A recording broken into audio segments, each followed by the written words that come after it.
दोस्तों, आपको याद है पिछले साल 2020 में यदि कोई व्यक्ति कोरोना संक्रमित पाया जाता था तो बाकायदा उस क्षेत्र को, जिस क्षेत्र में वो रहता था, उस क्षेत्र को कैंटोनमेंट जोन घोषित कर दिया जाता था। जिला प्रशासन अलर्ट था, राज्य सरकारें अलर्ट थी, प्रधानमंत्री पूरे मामले की खुद मॉनिटरिंग कर रहे थे और पूरा का पूरा मामला संवेदनशील था।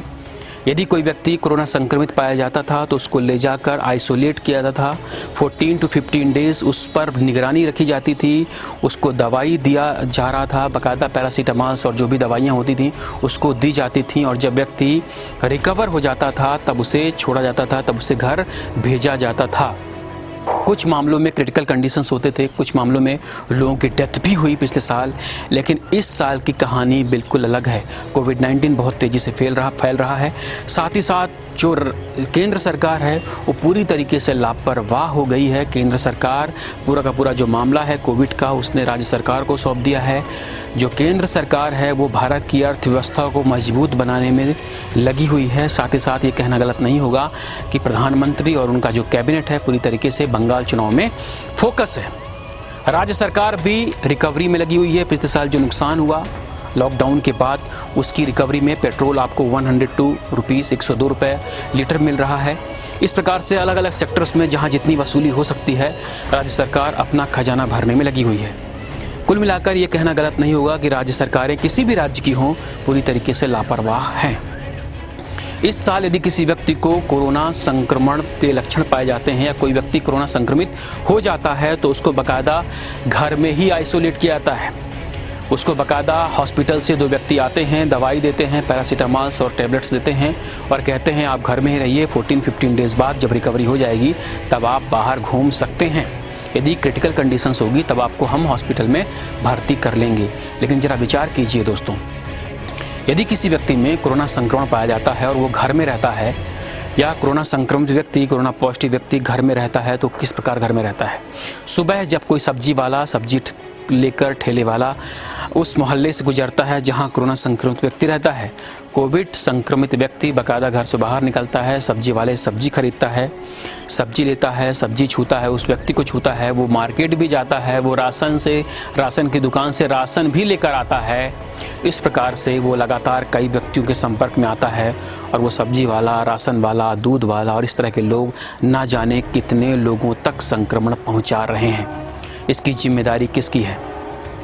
सरकार कहती है, जिला प्रशासन कहता है कि डिस्टेंस बनाइए, सोशल डिस्टेंसिंग रखिए, मास्क पहनकर जाइए। लेकिन जरा विचार कीजिए कि जो व्यक्ति संक्रमित है, लगातार लोगों को टच कर रहा है, लगातार लोगों के संपर्क में आ रहा है, वो कितने लोगों को संक्रमित करता होगा? ये एक बड़ा सवाल है, इसका जवाब सरकार के पास नहीं है। जिन जिन क्षेत्रों में चुनाव हैं उन क्षेत्रों पर कोविड के किसी भी नियमों को पालन नहीं किया जा रहा है, कोई भी गाइडलाइन उसके लिए जारी नहीं की जा रही है। सरकार आंख बंद करके लगातार, चाहे वो मध्य प्रदेश का दमोह चुनाव हो, बंगाल चुनाव हो या कहीं के भी इलेक्शंस हों, इलेक्शंस को लेकर सरकार पूरी तरीके से फोकस है, कोविड को लेकर पूरी तरीके से बेफिक्र है। सरकार ने सीधा ये संदेश जारी कर दिया है कि जनता जिए या मरे उससे हमें मतलब नहीं है। भारत की जो अर्थव्यवस्था है, सरकार की जो अर्थव्यवस्था है, जो राज्य की अर्थव्यवस्था है, वो नहीं बिगड़नी चाहिए। जनता किस क्रिटिकल कंडीशन से गुजर रही है उससे लेना देना नहीं है और कहीं ना कहीं से इसमें जनता की भी सहभागिता है।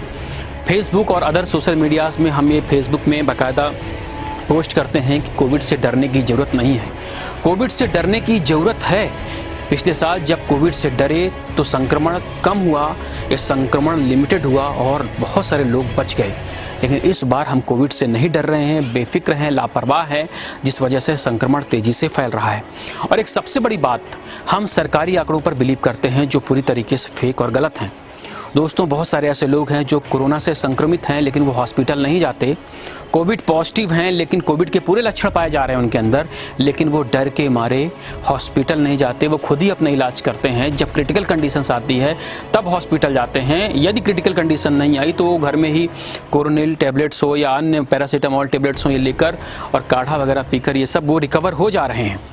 लेकिन पिछले साल ऐसा नहीं था। जब कोई व्यक्ति कोविड संक्रमण पाया जाता था तो बाकायदा जिला प्रशासन उसको आइसोलेट करता था। लेकिन इस बार कहानी पूरी तरीके से उल्टी है।